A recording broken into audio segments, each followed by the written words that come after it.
নির্বাচন ও গণভোট একসাথে করাটা চ্যালেঞ্জের হলেও নির্বাচন কমিশন সফল হবে বলে জানিয়েছেন ইসি সচিব আক্তার আহমেদ।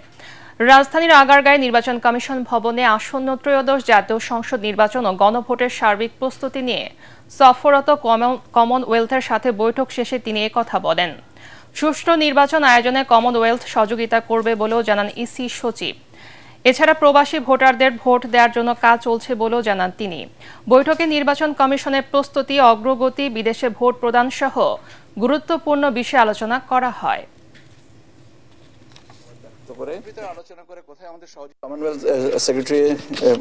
সেক্রেটারি জেনারেল মহোদয় উনি স্পেসিফিক করে আমাদেরকে বলেছেন যে ওনার সদস্য সংখ্যা হচ্ছে 56টা দেশ এবং আমরা যদি কোনো সহযোগিতা চাই সেটা আমরা করার জন্যে প্রস্তুত আছেন।